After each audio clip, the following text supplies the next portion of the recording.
Hello and welcome to Global Eye. This is Parikshit Luthra. South Africa is all set to host the 15th BRICS Summit next week in Johannesburg.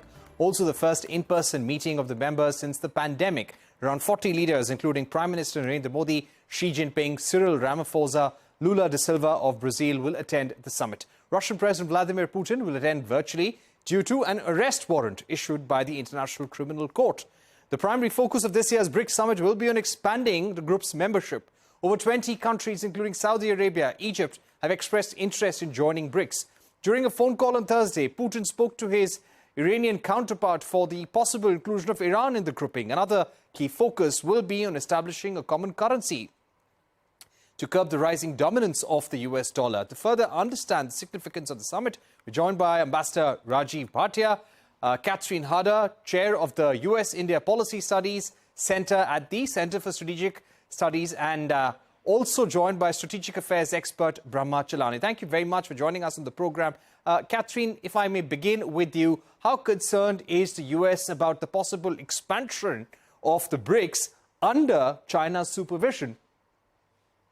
Well, first of all, namaskar, Parikshit. It's nice seeing you again, and hello to your viewers as well.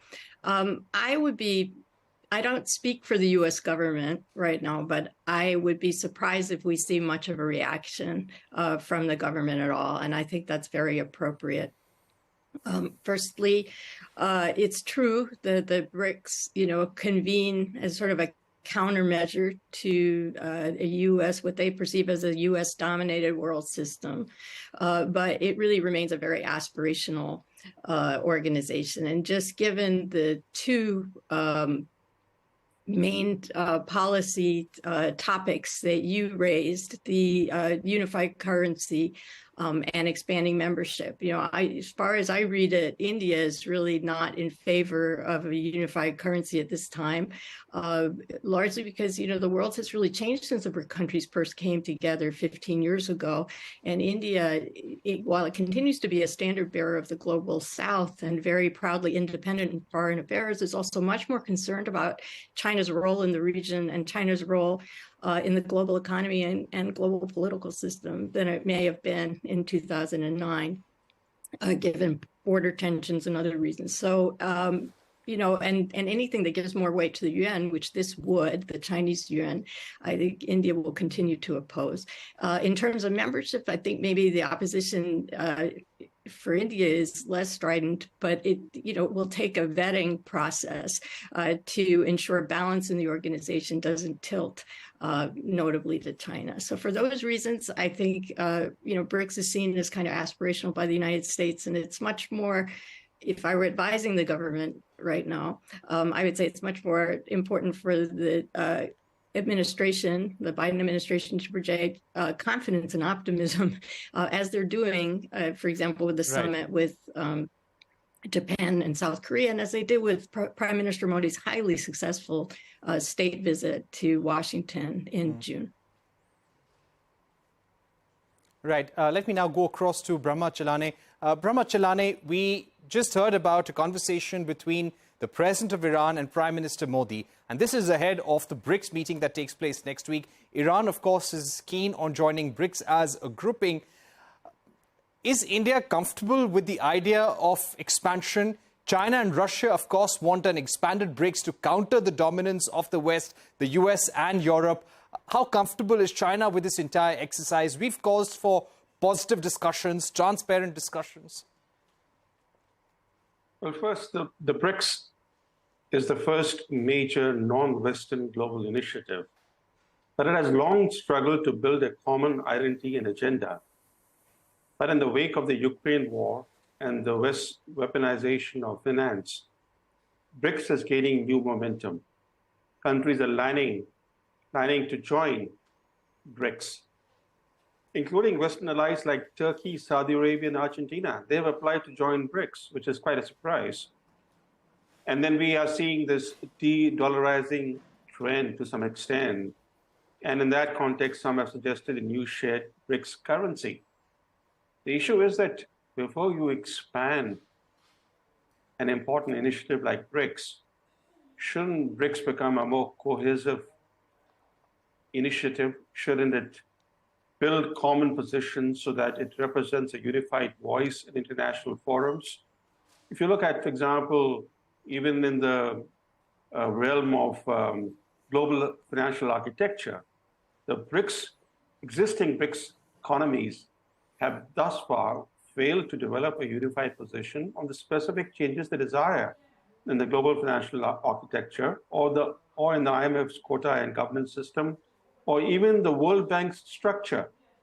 So if 5 countries are unable to build common positions on important issues, imagine if BRICS becomes a grouping of, let's say, 28 countries, because 23 have applied now. So if it becomes a grouping of 28 countries, it'll become virtually impossible to build common positions. Therefore, before you enlarge, build some cohesion and unified positions. Right. Ambassador Bhatia, coming to you now, what's your sense on issues such as unified currency? It seems to be a long-term endeavor. Also on increased funding for the new development bank. Do you see some headway being made next week?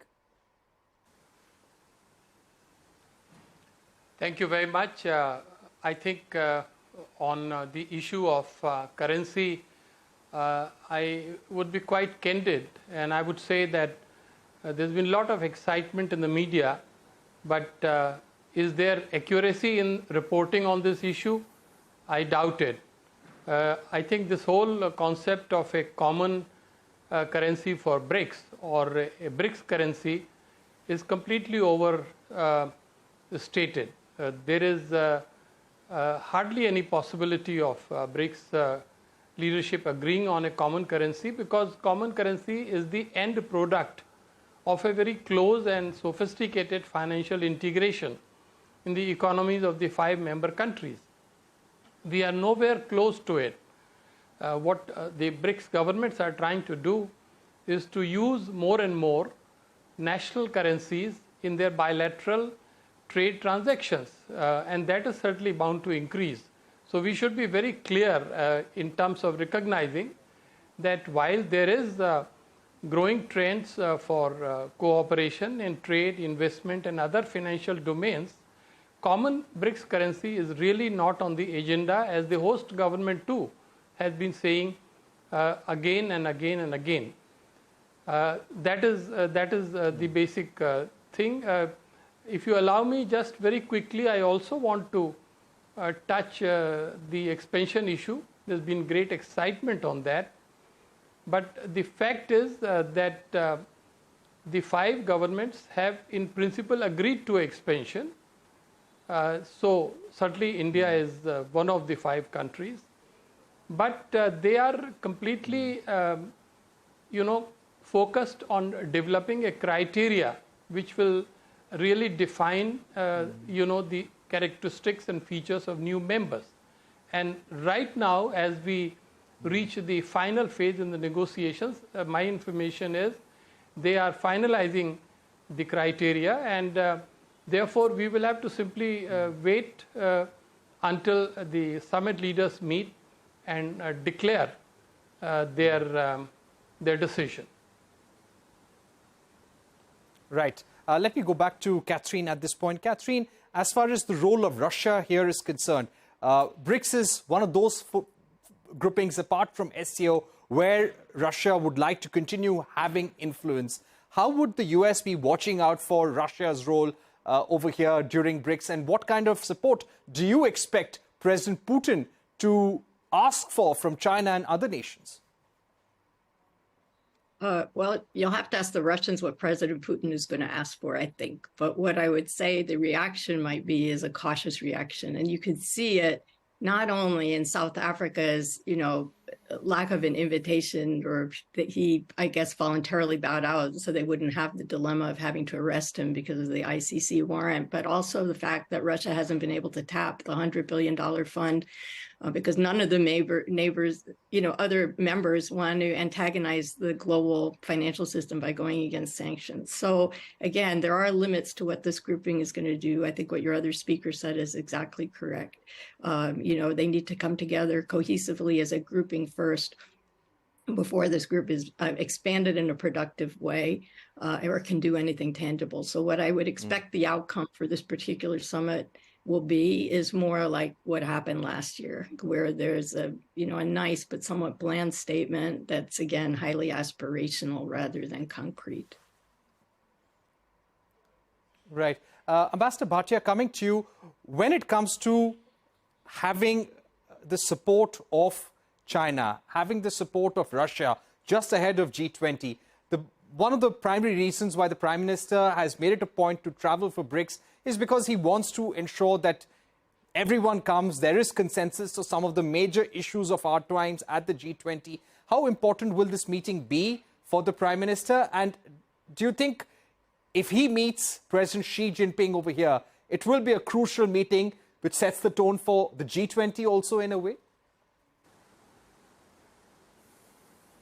Yes, that is a very crucial question facing BRICS Summit, how Indian and Chinese leaders will connect on all the central issues affecting BRICS, on the prospects of a joint communique for G20, and eventually even on bilateral relationship.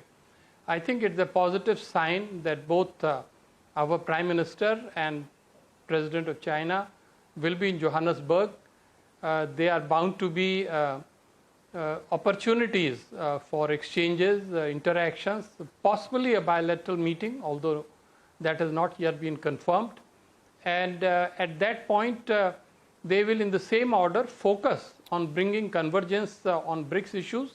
But certainly, I think it will be a major effort and interest and concern of the Indian government to make sure that the way is smoothed for the finalization of Delhi Declaration of G20. As you know, there's only one issue, one principal issue on which Russia and China do not seem to agree with the rest of the 18 G20 countries, and that is the famous 2 Bali paragraphs on Ukraine. So I think we can be reasonably hopeful that something will work out on that. Finally, on the bilateral issues, India, China, the LAC and the peace and tranquility in the Western sector, we are all watching very closely the developments in the last few days. And I think the next 3 or 4 days are very, very crucial.